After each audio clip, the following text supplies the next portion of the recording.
ನಮಸ್ಕಾರ ಸ್ನೇಹಿತರೆ. ನನಗೆ ಹುಷಾರಿರಲಿಲ್ಲ. ಆದ್ದರಿಂದ ನಾನು ಇದುವರೆಗೂ ನಿಮಗೆ ಕತೆ ಹೇಳಲಿಕ್ಕೆ ಆಗಲಿಲ್ಲ.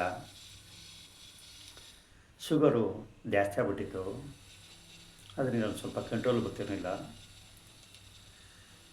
ಹಾಗಾಗಿ ಈಗ ಒಂದು ಸ್ವಲ್ಪ ಪರವಾಗಿಲ್ಲ. ನೀವೆಲ್ಲ ಮೊದಲು ಹೇಗೆ ಕತೆ ಕೇಳ್ತಿದ್ರಿ ಅದೇ ಥರ ಕೇಳಬೇಕು ಅಂತೇಳಿ ನಾನು ಇಷ್ಟಪಡ್ತೇನೆ. ಇವತ್ತಿಂದ ನಾನು ಕತೆನ ಹೇಳ್ತೀನಿ. ಈಗ ಈ ಕತೆ ಕಾಲಭೈರವ ಯಾರು? ಕಾಲಭೈರವನಿಗೂ ಶಿವನಿಗೂ ಏನು ಸಂಬಂಧ? ಬ್ರಹ್ಮನ ಒಂದು ತಲೆಯನ್ನು ಶಿವ ಯಾಕೆ ಕತ್ತರಿಸ್ದ ಅನ್ನೋದ್ರ ಬಗ್ಗೆ ಒಂದು ಸಣ್ಣ ಕತೆ ಹೇಳ್ತೀನಿ. ತಾವು ಕತೆ ಕೇಳಿ. ಹಾಗೆಯೇ ನನ್ನ ಕತೆಗೆ ಲೈಕು ಕಾಮೆಂಟು ಹಾಕೋದನ್ನು ಮರಿಬೇಡಿ. ಕತೆನ ಶುರು ಮಾಡೋಣ. ಮಾನವ ಕುಲದ ಅಸ್ತಿತ್ವಕ್ಕೆ ಅಗತ್ಯವಾದ ಜೀವನ ಪಾಠಗಳನ್ನು ಬೋಧಿಸಲು ಪರಮಶಿವನು ಕಾಲಭೈರವನಾಗಿ ರೂಪಾಂತರ ಹೊಂದಿದ್ದಾನೆ. ವಾಸ್ತವವಾಗಿ ಕಾಲಭೈರವನು ಬೇರೆ ಯಾರೂ ಅಲ್ಲ. ಅವನು ಭಗವಾನ್ ಶಿವನ ಮತ್ತೊಂದು ಅಂಶ ಆಗಿರುತ್ತಾನೆ. ಆದರೆ ಇವನ ಸ್ವರೂಪ ಮತ್ತು ಸ್ವಭಾವವನ್ನು ಗಮನಿಸಿದಾಗ ಕಾಲಭೈರವನು ಶಿವನ ಅತ್ಯಂತ ಭೀಕರ ಮತ್ತು ಉಗ್ರ ರೂಪ ಎಂದು ನಂಬಲಾಗಿದೆ. ಕಾಲಭೈರವನು ಶಿವನ ಜಟಾಯುಧದಿಂದ, ಅಂದರೆ ಆತನ ಕೂದಲಿನ ಕೇಸರಸಿಯಿಂದ ಉದ್ಭವಿಸಿರುತ್ತಾನೆ. ತಾಂತ್ರಿಕ ಶಕ್ತಿಗಳನ್ನು ಹೊಂದಿರುವ ಇವನು ವೈರಿಗಳ ಹಿಡಿತದಿಂದ ಮಾನವ ಕುಲವನ್ನು ರಕ್ಷಿಸುವ ಕ್ಷೇತ್ರಪಾಲಕ ಕೂಡ ಆಗಿರ್ತಾನೆ. ಅಂತಹ ಉಗ್ರ ಸ್ವರೂಪಿಯಾದ ಕಾಲಭೈರವನ ಜನನಕ್ಕೆ ಕಾರಣವಾದ ಅಸಲಿ ಕಾರಣವನ್ನು ನೀವು ತಿಳಿದರೆ ದಿಗ್ಭ್ರಮೆಗೊಳ್ಳುವುದು ಖಚಿತವಾಗಿರುತ್ತದೆ. ಕಾಲಭೈರವನ ಈ ನಿಗೂಢ ಕಥೆಯ ಬಗ್ಗೆ ಈ ವಿಡಿಯೋದಲ್ಲಿ ನಾವು ತಿಳಿದುಕೊಳ್ಳೋಣ. ಕಾಲಭೈರವನು ಶಿವನ ಅತ್ಯಂತ ಉಗ್ರ ರೂಪ. ಆತನು ಮಾನವ ಜನಾಂಗದ ಸಂರಕ್ಷಕನಾಗಿ ಇದ್ದಾನೆ. ನಮ್ಮ ಆಂತರಿಕ ಶತ್ರುಗಳಾದ ಕಾಮ, ಕ್ರೋಧ, ಲೋಭ, ಮೋಹ ಮತ್ತು ಮದ ಇವುಗಳ ಹಿಡಿತದಿಂದ ಆತ ನಮ್ಮನ್ನು ರಕ್ಷಿಸುತ್ತಾನೆ. ಹಾಗೆಯೇ ಪ್ರಕೃತಿಯಲ್ಲಿನ ಅಷ್ಟದಿಕ್ಕುಗಳನ್ನು ನಿಯಂತ್ರಿಸುತ್ತಾ ಬಾಹ್ಯ ಶತ್ರುಗಳಿಗೆ ಶಿಕ್ಷೆ ವಿಧಿಸುವ ಶಿಕ್ಷಕನು ಆತನೇ ಆಗಿರುತ್ತಾನೆ.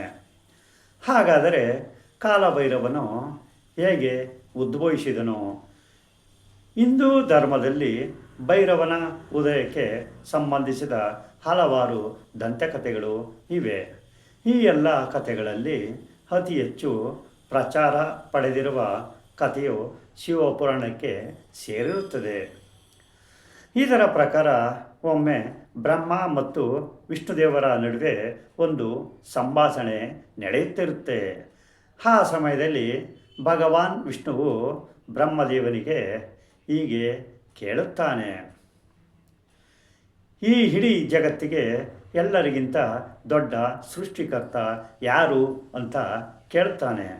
ಅದಕ್ಕೆ ಬ್ರಹ್ಮದೇವನು ತಕ್ಷಣದ ಅಹಂಕಾರದಿಂದ ಉತ್ತರಿಸುತ್ತಾನೆ: ಈ ಜಗತ್ತನ್ನು ನಾನೇ ಸೃಷ್ಟಿ ಮಾಡಿದ್ದೇನೆ. ಆದ್ದರಿಂದ ನಾನೇ ಎಲ್ಲರಿಗಿಂತ ದೊಡ್ಡ ಸೃಷ್ಟಿಕರ್ತ.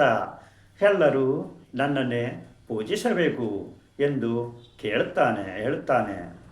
ಇದಕ್ಕೆ ಉತ್ತರವಾಗಿ ಭಗವಾನ್ ವಿಷ್ಣುವು ಹೇಳುತ್ತಾನೆ: ನೀನು ಸೃಷ್ಟಿ ಮಾಡಿದ್ದನ್ನು ನಾಶ ಮಾಡುವವನು ಭಗವಾನ್ ಶಿವ. ಹಾಗಾಗಿ ನಿನ್ನ ಸೃಷ್ಟಿಯನ್ನು ಕೊನೆಗೊಳಿಸುವ ಶಕ್ತಿ ಆತನಲ್ಲಿದೆ ಎಂದು ಹೇಳುತ್ತಾನೆ. ಈ ಮಾತಿನಿಂದ ಬ್ರಹ್ಮದೇವನಿಗೆ ಅತಿಯಾದ ಕೋಪ ಬರುತ್ತದೆ. ಅಹಂಕಾರದಿಂದ ಕುರುಡನಾದ ಬ್ರಹ್ಮದೇವನು ಅಂದಿನಿಂದಲೇ ಭಗವಾನ್ ಶಿವನ ಕೆಲಸಗಳಲ್ಲಿ ಅಡ್ಡಿಪಡಿಸಲು ಪ್ರಾರಂಭಿಸುತ್ತಾನೆ.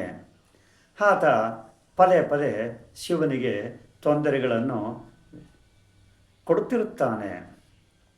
ಆದರೆ ಭಗವಾನ್ ಶಿವನು ಅವುಗಳನ್ನು ದೊಡ್ಡದಾಗಿ ಪರಿಗಣಿಸದೆ ತನ್ನ ಕೆಲಸವನ್ನು ಮಾಡುತ್ತಾ ಮುಂದುವರಿಸುತ್ತಾನೆ.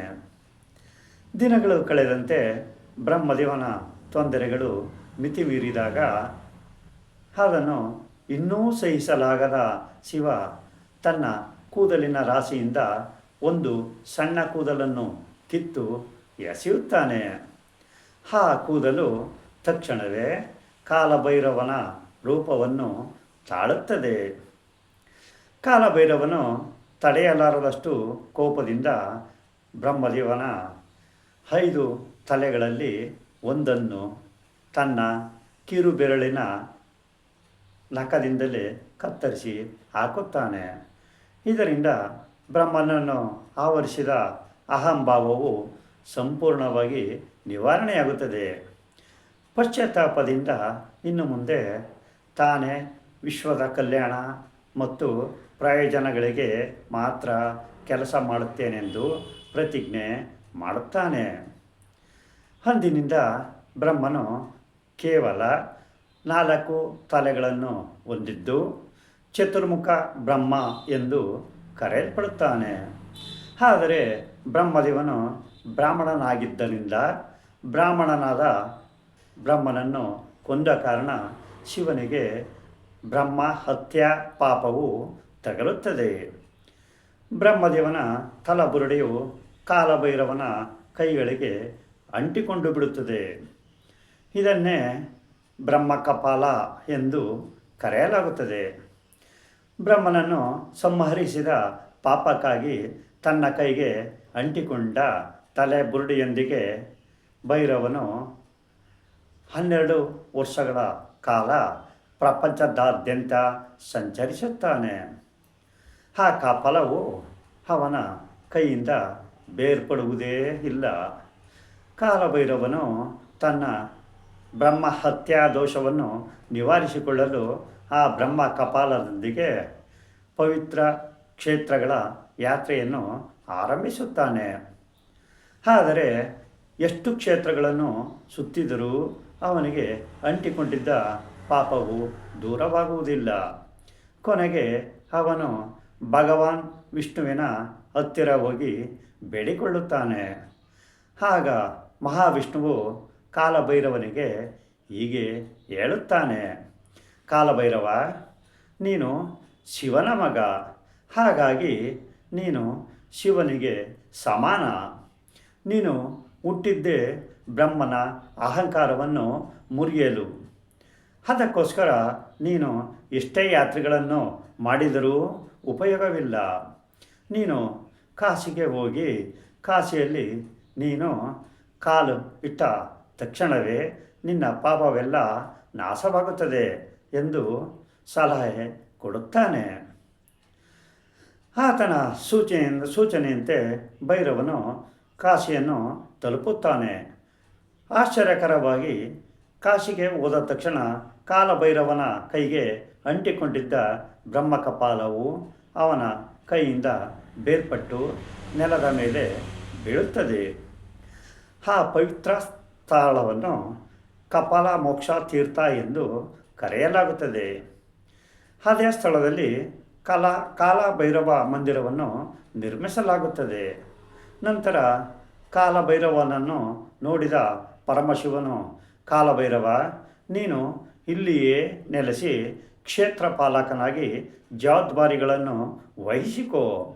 ಇಲ್ಲಿ ಮೊದಲು ನಿನಗೆ ಪೂಜೆಗಳು ನಡೆಯುತ್ತವೆ, ನಿನ್ನ ನಂತರವೇ ನನಗೆ ಪೂಜೆಗಳು ನಡೆಯುತ್ತವೆ ಎಂದು ಹೇಳುತ್ತಾನೆ. ಅಂದಿನಿಂದ ಕಾಲಭೈರವನು ಕಾಶಿ ಕ್ಷೇತ್ರ ಪಾಲಕನಾಗಿ ಪೂಜೆಗಳನ್ನು ಸ್ವೀಕರಿಸುತ್ತಾನೆ. ಕಾಲಭೈರವನು ಭೂಮಿಯ ಮೇಲೆ ಅವತರಿಸಿದ ದಿನವನ್ನೇ ಭೈರವಾಷ್ಟಮಿ ಎಂದು ಆಚರಿಸಲಾಗುತ್ತದೆ.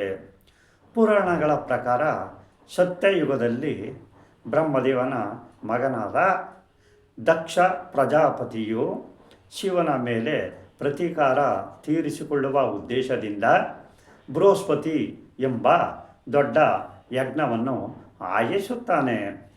ಈ ದ್ವೇಷಕ್ಕೆ ಕಾರಣ ದಕ್ಷನಿಗೆ ಅತ್ಯಂತ ಪ್ರೀತಿಯ ಮಗಳಾದ ಸತಿದೇವಿಯು ಶಿವನನ್ನು ಆರಾಧಿಸುತ್ತಾಳೆ ಮತ್ತು ತನ್ನ ತಂದೆಯ ಇಷ್ಟಕ್ಕೆ ವಿರುದ್ಧವಾಗಿ ಶಿವನನ್ನೇ ಮದುವೆಯಾಗುತ್ತಾಳೆ. ಒಮ್ಮೆ ದಕ್ಷನು ತಾನು ಕೈಗೊಂಡ ಯಜ್ಞಕ್ಕೆ ದೇವತೆಗಳೆಲ್ಲರನ್ನೂ ಆಹ್ವಾನಿಸುತ್ತಾನೆ. ಆದರೆ ತನ್ನ ಮಗಳಾದ ಸತಿದೇವಿ ಮತ್ತು ಅಳಿಯನಾದ ಶಿವನನ್ನು ಮಾತ್ರ ಉದ್ದೇಶಪೂರ್ವಕವಾಗಿ ಕರೆಯುವುದಿಲ್ಲ.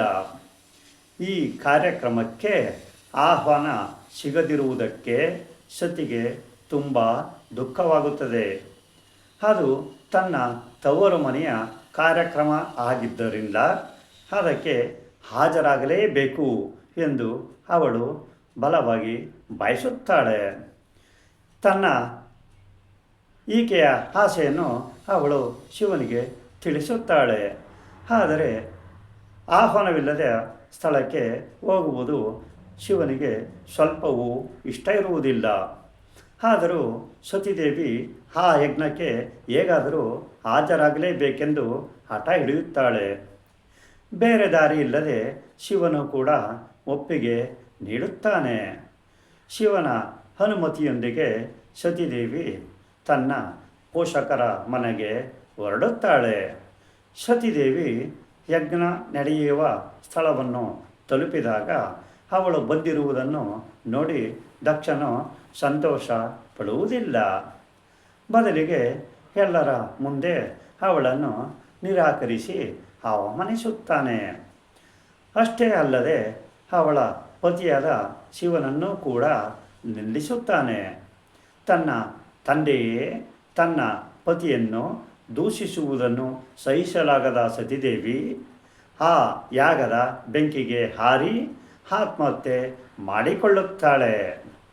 ಸ್ನೇಹಿತರೆ, ಇದು ಕತೆ ತುಂಬ ದೊಡ್ಡದಾಗಿದೆ. ಅಪ್ಲೋಡ್ ಮಾಡಲಿಕ್ಕೆ ಸಮಸ್ಯೆ ಆಗುತ್ತೆ. ಅದರಿಂದ ಪಾರ್ಟ್ 2 ಅಂತೇಳಿ ಇನ್ನೊಂದು ದಿನ ಇಟ್ಕೋತೀನಿ.